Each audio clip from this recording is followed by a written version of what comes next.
정관용의 지금 이 사람. 여러분 안녕하십니까, 정관용입니다. 어제에 이어서 오늘도 박원순 서울시장과 함께합니다. 인권 변호사로 또 시민운동가로 살아온 지난 인생을 좀 돌아봤고요. 이제 8년차 서울시장으로서의 소감, 또 민선 7기 시작되면서 지난 1년 동안 힘주어 실행하고 있는 정책에 대한 이야기들 두루두루 말씀 듣도록 하겠습니다.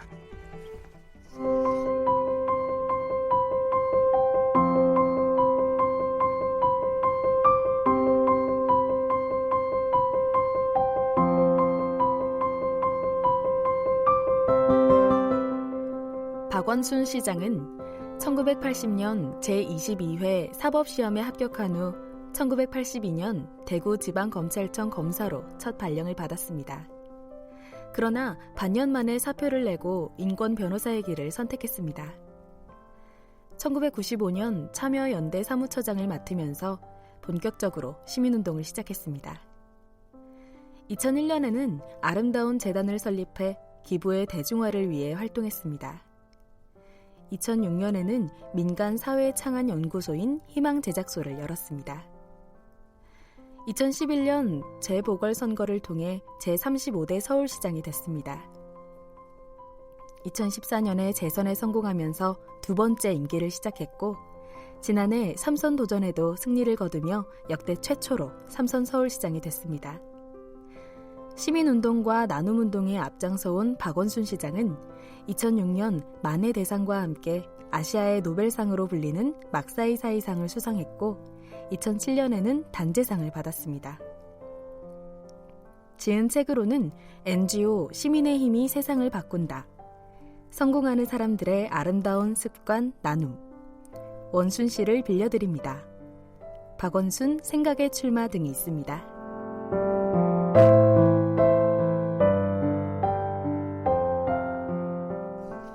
박원순 서울시장과 함께하고 있습니다. 2011년 희망제작소 활동 열심히 하고 있는데 이명박 정부가 온갖 탄압과 간섭을 했다.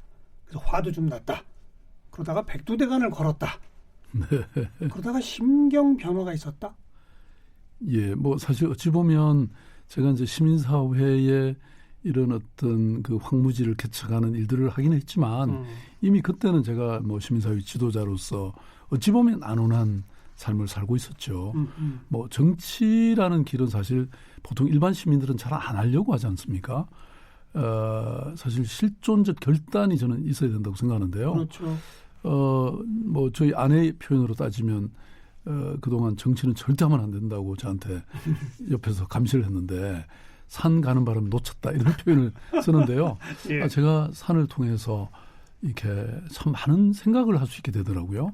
근데 제가 그 당시에 이런 이제 뭐 이미 그쪽은 정착된 길이니까 아무리 새로운 사업을 시작하고 어려움이 있더라도 그런 어떤 안정된 이런 삶을 내가 누려서 되겠냐.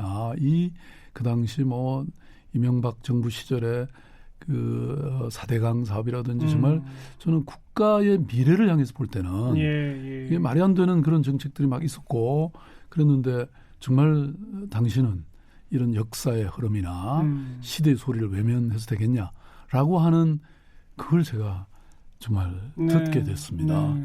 그게 이제 제가 희망을 걷다라고 하는 책에 정확히 써놨는데요. 그때 하루 종일 그야말로 산에서 막 비는 엄청 쏟아지는데 제가 통곡했습니다. 그러고 나서 제가 생각의 변화가 있어서 그 이후에 그때만 해도 뭐 서울시장 자리가 비었다는 얘기는 없었는데 이 오대산쯤에 오니까 그 당시 이제 오세훈 시장이 그만두고 이렇게 새로운 선거가 있다고 하면서 저한테 뭐 사람들이 심지어 그 산까지 찾아오기도 하고 뭐 그랬는데 이미 제가 신경이 변화가 있었기 때문에 좋다, 출마한다 이렇게 된 거죠. 네. 나라를 위해 뭘 해야 되겠다. 그렇습니다. 그래서 보궐선거 통해 당선돼서 서울시에 딱 가보시니까 이명박 시장, 오세훈 시장 이렇게 쭉 그 결과물을 마주 대한 거 아니에요, 그죠? 그렇습니다. 어떻던가요? 저는 뭐 우리의 시대가 사실 저를 부른 거지 않습니까? 사실 뭐 그동안 정치인들이나 관료 출신이 시장이 됐지 저같이 시민사회에서 정말 시민들과 함께 부대끼면서 어떤 삶을 개혁하고 부정부패를 뿌리 뽑고 새로운 세상을 꿈꾸던 사람으로서 처음 된 거죠. 네. 그러니까 이제 잘 아시다시피 뉴타운이나 재개발이나 이런 어떤 토건족이 지배하는 그리고 또 막 뭔가 이 정치적 이런 어떤 욕망으로 이게 서울시정이 저는 있었다고 생각합니다. 그런데 이제 제가 서울시민들이 저를 뽑아준 이유가 저는 이런 걸 개선하고 정말 시민을 중심에 놓는 그리고 그런 하드웨어가 중요한 게 아니고 보다 더 문화나 예술이나 이런 소프트웨어가 더 중요한 사회 이런 것으로 또 시민의 삶의 질을 뭔가 개선하는 시민의 중심이 되는 그야말로 사람 특별시로 만들자는 뭐 이런 것이 제가 뭐 공약이나 선거 중에도 그렇게 말씀드리기도 했고 또 실제로 그렇게 그런 정책을 펴게 됐죠. 그래서 제가 제일 먼저 이 서명한 정책이 바로 친환경 급식이었습니다. 급식? 예, 그걸로 지금 73만 명의 우리 아이들이 이 급식을 지금 하고 있죠.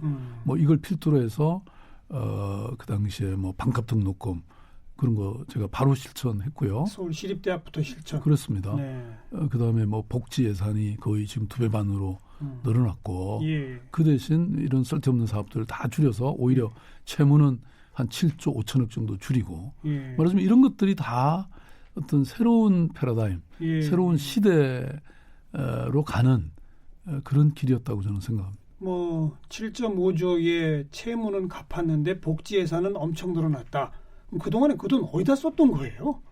저는 예산의 우선순위를 보면 아까도 말씀드린 토건사업이라는 게 있습니다. 그러니까요. 그러니까 보통 뭐 이런 길 하나 내면 사실 뭐 몇천억에서 뭐 1조 들어가고 그러지 않습니까? 서울시에 길이 없나요? 왜 길을 계속 내죠? 아니 뭐 길이 물론 이제 필요는 한데 그게 지금 서울시에는 이제 그런 거는 최소화시키고 저는 오히려 길을 내기보다는 그런 길을 지하화한다든지 해서 위를 공원으로 만들어드린다든지 오히려 이런 거는 필요한데 같은 SOC라도 이런 생활의 SOC나 또는 친환경 SOC가 이제는 필요한 그런 시대가 된 거죠. 그런데 과거에는 여전히 사실 길을 내면 더 막힌다는 말이 있습니다. 맞아요. 네, 그래서 저는 오히려 그런 것보다는 보행 친화 도시로 전환시켜 나가고 그다음에 우리 시민들에게 가장 인기 있는 따릉이 공공 자전거 제도를 도입한다든지 이런 것들이 시대적 트렌드에 맞는 것이다.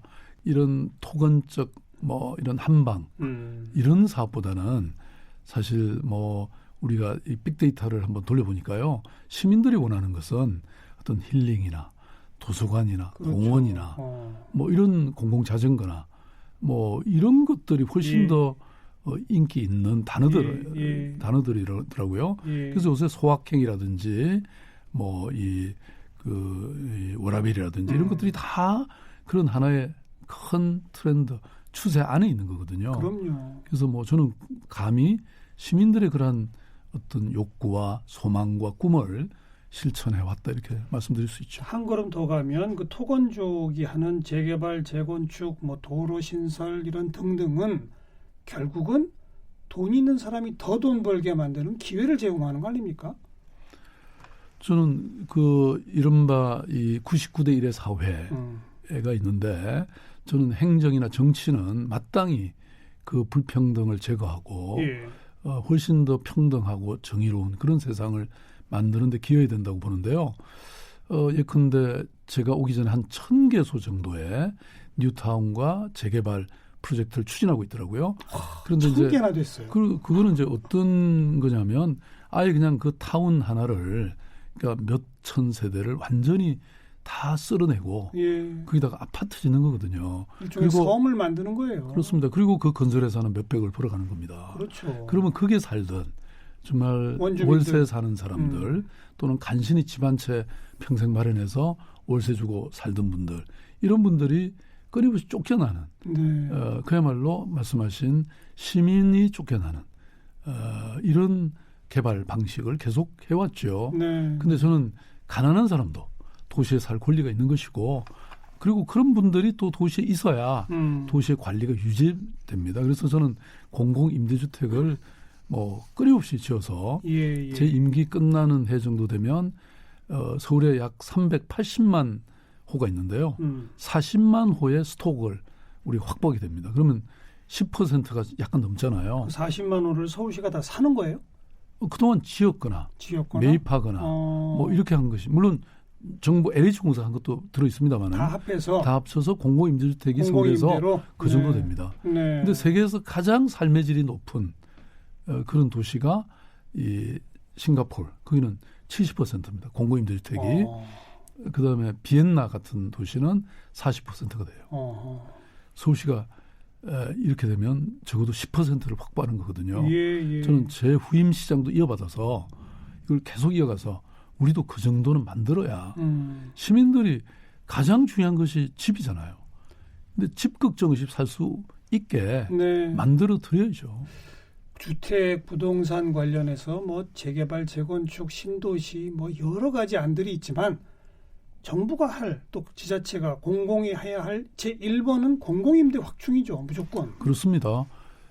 그래서 제가 처음 취임할 때부터 공공임대주택에 연간 거의 1조 이상을 계속 투입하면서 예, 예. 새로 짓거나 건설하거나 아니면 매입을 하거나 뭐 정 안 되는 경우에는 임대까지 해서 지금 서울에 한 5만 명의 청년들이 결혼을 하는데요. 신혼부부가 한 5만 명 정도, 네. 5만 쌍 정도 됩니다. 네. 근데 그 중에서 17,000쌍한테는 저희들이 제공합니다. 공공임대를. 공공임대를. 그래서 지금 뭐 엄청난 속도로 지금 예, 짓거나 매입하거나 지금 그러고 있는 상태고요. 네. 그리고 이제 지금 뭐 이른바 저출생 고령화가 우리 대한민국의 가장 큰 이 과제지 않습니까? 네. 이런 문제를 해결하는 것도 결국은 이런 주거 문제, 보육, 돌봄, 교육, 주거 이런 것들을 해결해야 맞습니다. 저는 된다고 생각합니다. 그래서 좀 사실 서울시는 뭐 이런 제한된 여건에서 또 재정력 하에서도 이렇게 최선을 다해왔고 예. 저는 좀 중앙정부도 이런 곳에 좀 집중해 주시면 참 좋겠다. 해야 됩니다. 네, 우리가 촛불 시위가 있었는데요. 저는 그 촛불광장에서 물론 적폐에 대한 청산의 요구도 있었지만 동시에 정말 내 삶을 좀 바꾸는 이런 국가가 좀 되기를 바랬다 이렇게 생각하거든요. 네. 그 왜 얼마 전에 중앙정부 차원에서 3기 신도시 계획 발표하고 그랬잖아요. 저는 그 3기 신도시 계획 발표될 때 이게 진정한 부동산 정책이 되려면 3기 신도시 전체 50%를 공공임대로 하겠습니다를 왜 미리 약속 못하느냐 이런 얘기 한 적이 있거든요. 그렇게만 하면 되는 거 아닙니까? 말씀에 동의하는데요. 사실 이제 이 이른바 투기라는 것은 저는 확실하게 건절해야 된다고 생각합니다. 그러니까요. 부동산이 집이 사는 곳이지 사고 팔아서 투기익을 남기는 곳은 아니라고 생각합니다. 우리의 세제나 그러니까 다시 말씀드리면 부동산의 취득과 보유와 처분의 과정에서 그런 투기 이익을 절대로 남기지 못하도록 저는 세제를 얼마든지 개편할 수 있다고 봅니다. 당연하죠. 그리고 그다음에 지금 사실 뭐 정부가 가진 돈이 뭐 각종 그 기금들이 엄청 많거든요. 그리고 지금 시중에 이 놔두는 이른바 이 유동성 자금이 뭐 1,000조가 넘는다고 하지 않습니까? 예. 이런 돈을 저는 잘 활용하면 사실 이 공공임대주택의 비율을 확고히 높일 수 있다고 생각합니다. 그럼요. 근데 이제 문제는 그걸 이렇게 물론 부동산을 공급하는 것도 주택을 공급하는 것도 필요하지만 이걸 외곽에 이렇게 해놓으면요.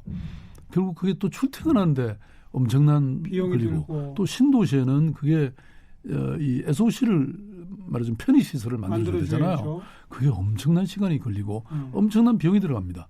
그런데다가 수도권에다가 이렇게 대규모로 신도시를 만들어버리면 지금 지방에 안 그래도 인구 지금 감소와 지방 소멸이라는 말까지 나오는데 예. 그럼 지방 주민들이 다 또 서울이나 수도권으로 올라와야 되지 않습니까? 그러면 저는 노무현 대통령이 주창하셨던 그 이 지방 균형 발전 네. 거기에도 저는 상당히 이건 저해될 수밖에 없다 이런 생각을 합니다. 네. 그리고 재개발 재건축이 아닌 이제 도시 재생이라는 개념을 또 도입하셨지 않습니까? 근데 한편에서 도시 재생은 너무나 당연한 얘기지만 금방금방 눈에 성과가 안 보인다는 점에서 한계도 있는 것 같아요. 그걸 그건 사실입니다. 그걸 이제 돌파해내셔야 되잖아요. 그죠? 그런데 이제 문제는 이게 도시라는 게요. 우리가 어느 날 하루아침에 그냥 완전히 뭐 이 새로운 도시로 바뀌는 게 없습니다. 사실. 바뀔 수가 없고 없죠. 만약 새롭게 하루아침에 바꾸면 아까 얘기한 것처럼 역시 돈 있는 사람만 돈 버는 식이 되지 않고서는 불가능한 거죠. 네. 그렇지만 또 공공이 해야 될 일이 있죠. 그래서 이런 도시 재생, 그러니까 괜히 노후화된 이런 지역에는 그 생활 SOC를 서울시가 깔기 위해서 당연히 저는 투자해야 된다고 봅니다. 그래서 예를 들어서 지금 170여 군데 이런 도시 재생이 진행되고 있는데 예를 들어서 뭐 도로를 제대로 만들어준다든지 주차장을 만들어준다든지 또는 심지어는 교통이 불편한 곳에 저희들이 경전철을 넣어드린다든지 뭐 이런 것으로 다양한 노력을 하고 있고요. 말씀하신 것처럼 재개발 뉴타운처럼 그렇게 일시적으로는 할 수 없더라도 끊임없이 시민들의 삶이 개선되도록 특히 강북 지역에 이게 돼야 된다 이런 생각을. 그 해당 지역의 주민들이 만족도가 높아져가고 있습니까? 조금씩 진행되더라도. 그럼요. 지금 서울시가 하고 있는 도시 재생의 유형이 굉장히 다양하고요. 잘 아시다시피 경의선 그게 지금 완전히 지상에 공원이 됐잖아요. 그렇죠. 또 최근에 한 달 됐나요? 경춘선이 지금 완전히 지상 공원이 됐습니다.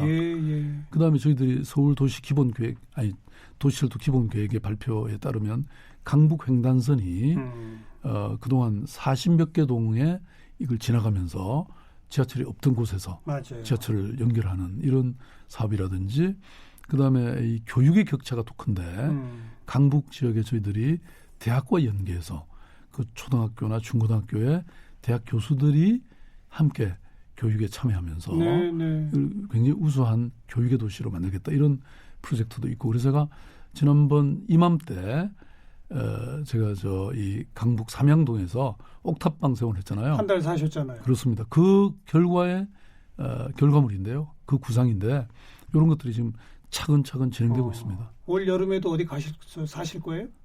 뭐 그건 한번 생각해 보겠습니다. 그때 가는 날이 장날이라고 너무 더워가지고요. 좀 고생을 했습니다. 네. 혹시 또 그 한 달 사시게 되면 에어컨은 좀 설치해서 사세요.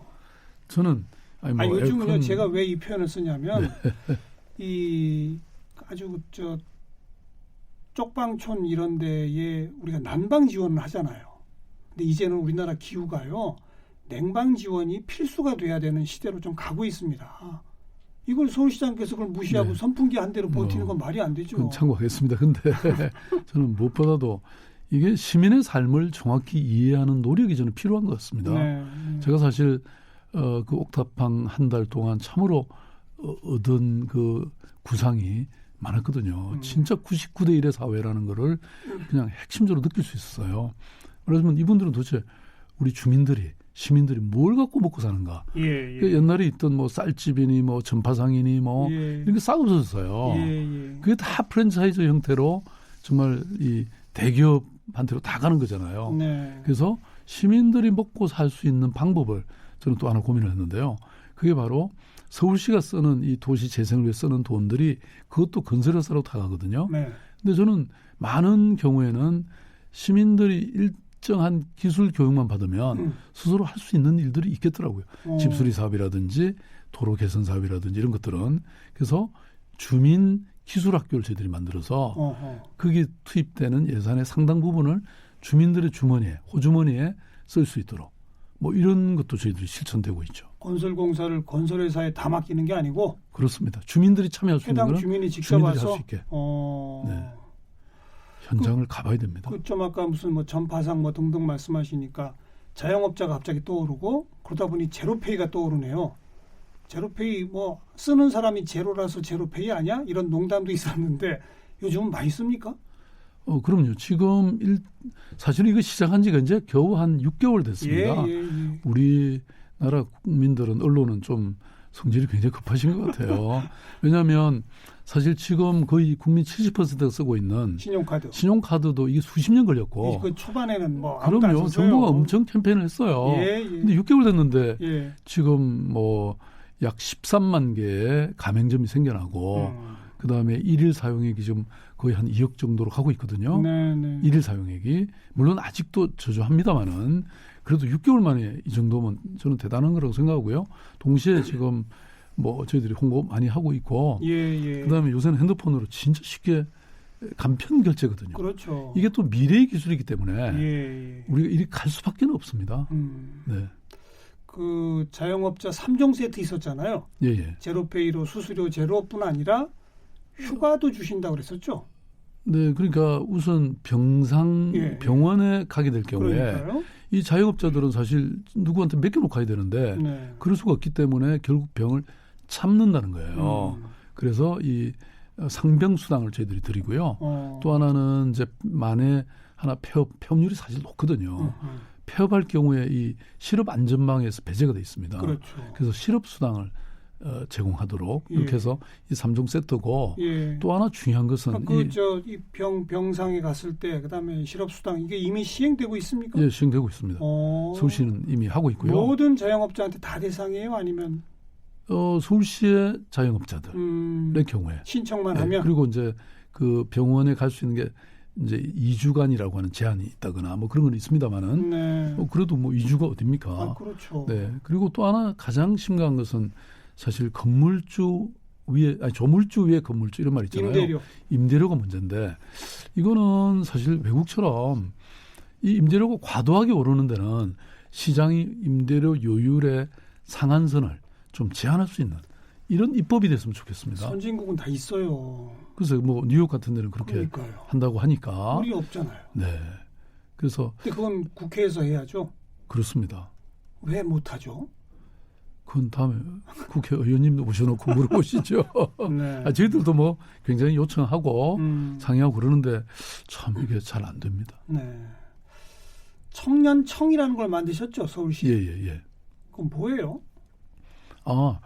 저는 세상에 많은 정책들이 아까 제가 민주주의 서울, 사람특별시 서울 이런 말씀드렸는데요. 결국은 당사자가 가장 잘합니다. 지금까지 저는 예산이 엉뚱한 데 쓰이고 낭비가 되는 이유는 그냥 책상머리에서 하니까 그렇습니다.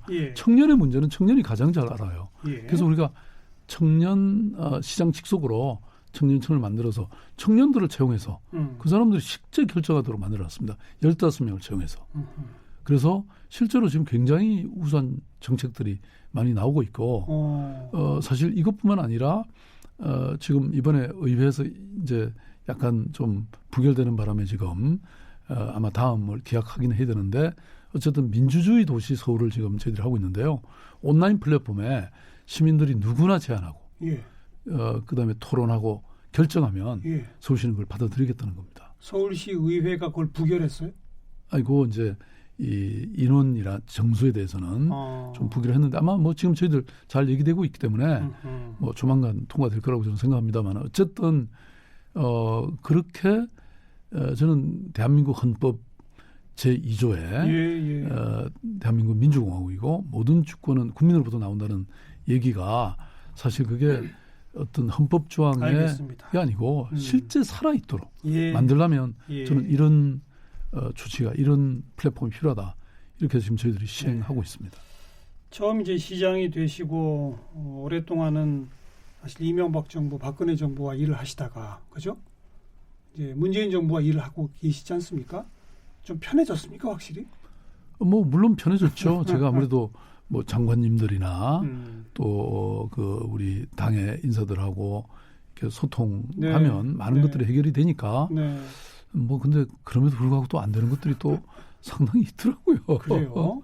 네. 중앙정부는 시각이 좀 다른가 보죠? 아무래도 이제 이게 중앙정부와 지방정부는 가벌의 관계입니다.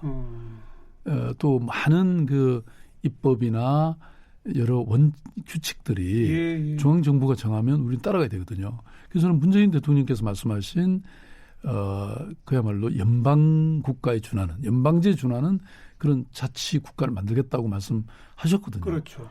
근데 그게 완전히 지금 실천이 안 되고 있죠. 뭐 관련 개헌안도 냈다가 뭐 논의도 안 됐고. 그렇습니다. 법도 아직 개정이 안 됐고 뭐 그 네. 탓이 크고요. 네. 그렇지만 또 저는 정부 차원에서도 할 수 있는 일들이 있는데 그런 걸 좀 과감하게 해주시면 네. 도시와 지방 정부의 경쟁력이 커지면요, 예. 대한민국 경쟁력이 훨씬 커집니다. 네. 저희들이 서울시 잘 된다고 제가 이 뭐 짊어지고 어디 중국을 갑니까? 일본을 갑니까? 뭐 오늘 서울시정 뭐 유모조모 뭐 도시재생 그리고 뭐 청년청 뭐 제로페이 뭐 등등 쭉 말씀 들었습니다만 조금씩 변화가 있으나 한꺼번에 한눈에 딱 띄는 뭐 이런 것보다는 천천히 가더라도 모두가 함께 행복하게 가는 이걸 추구하고 계시잖아요. 그죠? 뭐 그런데 그런 것들이 사실은 엄청난 변화를 만들어내고 그러니까요. 있죠. 저는 뭐 참으로 고마운 게 서울 시민들이 이러한 변화를 인정하고 제가 예. 사실 뭐 유사 이래로 아까 저 안내 방송에도 그런 말씀하셨지만 삼선 시장이 됐잖아요. 예, 예. 이게 유례가 없는 것이거든요. 처음이지. 그리고 또 작년에 저희들이 싱가포르이 주최하는 이 세계 리관유 세계 도시상이라는 게 있는데 거기 뭐 동경이라든지 이런 함부르크 이런 도시들하고 마지막까지 경쟁해서 네. 서울이 상을 받았거든요. 네, 네. 그러니까 이런 것은 말하자면 그 서울의 변화라는 것이 우리 시민들에 의해서 인정받고 또 국제적으로도 인정받고 있다는. 그래서 근데 3선의 임기를 다 마쳐도 여전히 서울시는 또 해야 할 일들이 있을 텐데 네. 하지만 4선은 못 하잖아요. 우리나라 이 법상. 그렇습니다. 그죠? 네. 그럼 뭐 하실 거예요? 뭐 또 뭔가가 기다리고 있겠죠. 대통령? 네. 제가 그동안 아까 말씀드린 뭐 참여연대 인권변호사 그러니까 참여연대 대통령? 아름다운 재단 이걸 쭉 해왔잖아요. 네. 근데 다 그 다음 뭘 할 거를 제가 고민을 한 적이 없어요. 대통령 지금 고민하고 근데 계세요? 안 고민하고 계세요? 딱딱 생기더라고요. 생기기더라. 네. 지금 고민하고 계시군요. 뭐 우리. 너무 그러니까 걱정하지 마시고요. 제 삶의 이 경험을 보니까 네. 뭐 다 그 다음이 준비되어 알겠습니다. 있으니까요. 2022년이 되면 임기가 마무리입니다. 그죠? 네. 그때 뭐가 기다리고 있을지 저희도 함께 기다려 보겠습니다. 감사합니다. 박원순 서울시장 어제와 오늘 함께 만났습니다. 고맙습니다. 네, 감사합니다.